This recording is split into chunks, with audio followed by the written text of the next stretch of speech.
Bienvenue. Alors aujourd'hui, on se penche sur un cas qui a pas mal secoué la communauté du jeu, l'annulation assez soudaine de Dead Genesis Clan Wars. Ah oui? C'était un jeu de plateau très attendu, financé en un temps record sur GameFound, Ouais, puis paf, arrêté net. c'est ça. Notre but ici, c'est d'essayer de démêler un peu tout ça en se basant sur les infos qu'on a pu compiler, notamment dans notre article qui détaille ce fiasco, on peut le dire, comprendre le conflit entre l'éditeur Simon et le créateur, Six More Vodka. Oui, et c'est important, je pense, de regarder un peu derrière les rideaux des annonces officielles. C'est souvent là que ça se joue, comme on l'a souligné dans notre enquête. Exactement. Alors, reprenons la chronologie, si tu veux bien. Paradoxalement, ça commence par une fin. Octobre 2021, Six More Vodka arrête le jeu de rôle Dead Genesis. Raison invoquée, vente trop faible. Ouais, coup dur pour les fans déjà à l'époque. Carrément. Puis, surprise, en mai 2023, l'annonce de Clan Wars, le jeu de plateau. L'univers revient, gros espoir. Et c'est là que Semon arrive dans le tableau. Septembre 2023, ils annoncent leur alliance avec SMV. Semon, bon, c'est un géant du Kickstarter, enfin du financement participatif en général. Oui, connus pour leurs grosses campagnes, leurs figurines. Voilà, donc l'association avec Degenesis, univers très riche, très visuel, ça semblait parfait. Le partenariat rêvé pour beaucoup. Tout à fait. Et la campagne GameFound en mai 2024 confirme objectif atteint en 2 heures, plus de 300 000 $, plus de 1000 contributeurs. On se dit c'est bon, c'est lancé. Ben oui, mais non. C'est après ça que ça devient bizarre.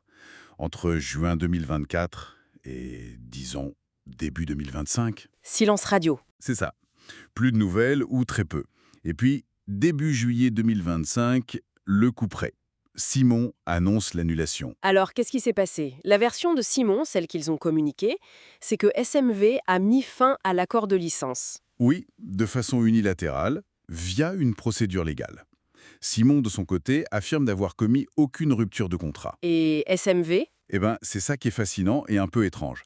Silence total, aucune communication officielle de leur part. Rien. Donc on ne connaît pas leur version des faits. Non. Divergence créative, argent, droit, on ne sait pas. C'est ce silence qui est marquant ici. On se base donc surtout sur ce que Simon a dit. Et les contributeurs, les backers, dans tout ça? J'imagine la déception. Ah bah oui, passer de l'excitation du lancement réussi à l'annulation brutale, c'est la douche froide, clairement. Beaucoup m'ont dû se sentir floués, même si... Oui, même si, et c'est le point positif, Simone a très vite promis un remboursement intégral. Ça, c'est important. Ça limite les dégâts financiers directs pour les gens. Heureusement. Mais bon, la frustration, le préjudice moral, comme certains disent, il est bien là, c'est sûr. Oui, on comprend bien. Mais il y a un autre élément, On en parlait dans notre analyse. La situation de Simone en 2025. Tout à fait. C'est un contexte à ne pas négliger. 2025, ça a été une année compliquée pour Simone. Compliqué comment? Dès avril, on a eu des échos de licenciements importants chez eux. Puis en mai-juin, ils ont vendu des licences majeures. Ah oui? Lesquels? Blood Rage, Rising Sun, qui sont passés chez Tabletop Tycoon. Et surtout, Zombicide, Zombicide. Leur plus gros succès historique. Vendu? vendu à Asmodée. Oui. Plus une cession de droit au Japon. C'est pas anodin comme mouvement. Ah non, clairement pas. Vendre Zombicide.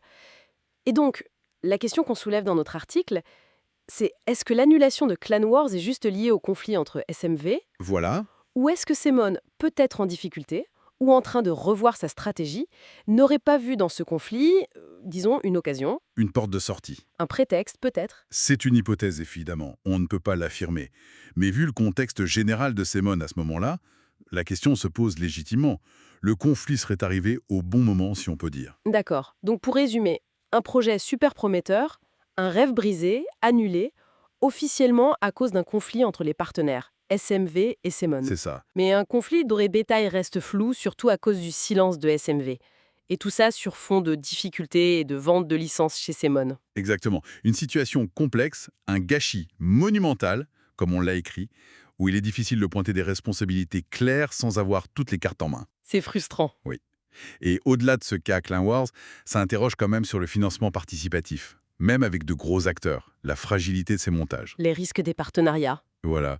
La communication aussi, la gestion de crise. Qu'est-ce que ça nous apprend pour l'avenir de ce genre de projet?